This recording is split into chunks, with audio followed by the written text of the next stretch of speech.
Hey YouTube, I'm aspiring writer Alex Ross, and Merry Christmas. I hope everybody's having a really good holiday season, and of course, waiting until the 24th to get your presents because that's what Christmas is all about. Today on Writer's Review, I am reviewing Tock by Dean Koontz. Now, Dean Koontz is one of my favorite authors. I really admired him even before I'd read any of his books. If you get to see any of his lectures or interviews on YouTube, I highly recommend checking them out. Even if you're not an aspiring writer, if you're a fan of his, you'll enjoy seeing him talk. And this was the first book that I read of his, and I enjoyed it very much. It had a good blend of horror and comedy, and the book follows a novelist that writes detective stories. His name is Tommy Fan, and he's a Vietnamese American, and he's um, in this family situation where his folks, grandparents, and parents, and siblings are all um, very much stuck in their ways.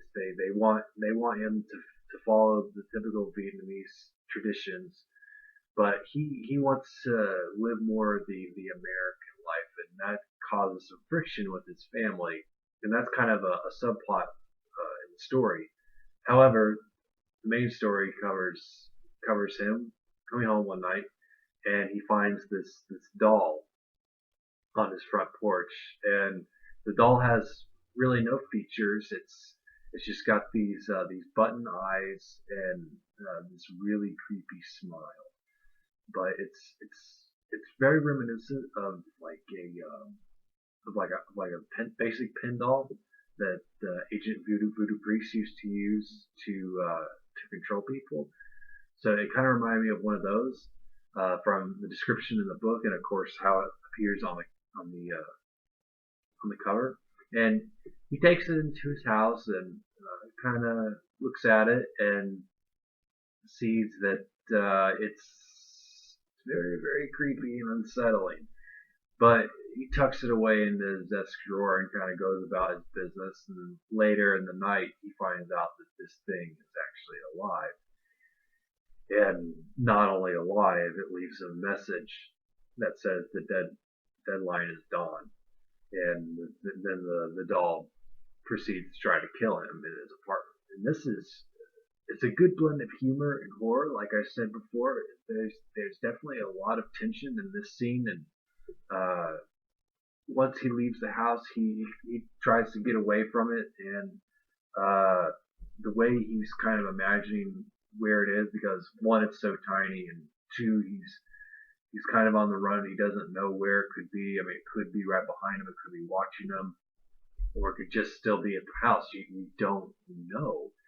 And he, while he's on the run, he meets this girl named Dell, and she's this oddball character. You don't really know a whole lot about her other than she's a waitress, and it turns out she's kind of a badass. She's like a survivalist, and she kind of explains that her dad was into surviving, and that she learned all these tricks from him. And she doesn't go into a whole lot of detail, and she helps Tommy throughout the book to escape this creature, which the doll kind of transforms throughout the book. It it even takes over people's bodies. It kind of gets inside them and pilots them, which, I mean, it's really strange, but it's also really scary.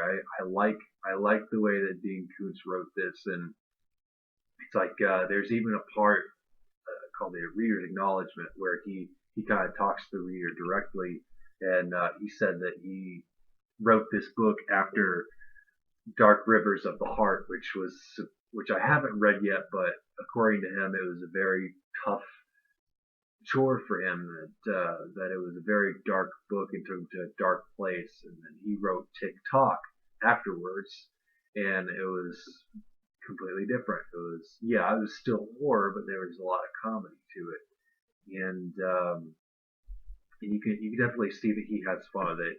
It's sort of like he took a basic idea and just ran with it. I know from his interviews he's described himself as a perfectionist. However, I think that he kind of just ran with this idea. I think he just started with this character and just sort of ran with it. And being a writer myself, that's one of my favorite ways to write is to just take a situation and run with it. And I mean the book is fantastic, and I'm excited to read some of his other stuff. I mean, it was certainly kind of an odd thing to start out with because he's so well known for his Odd Thomas series, Frankenstein series, and of course The Watchers. And he's such a versatile author.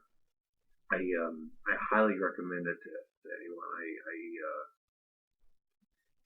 It's one of my favorite books. It scared the hell out of me, and at the same time, it also made me laugh because of the oddball characters and the story and the situation.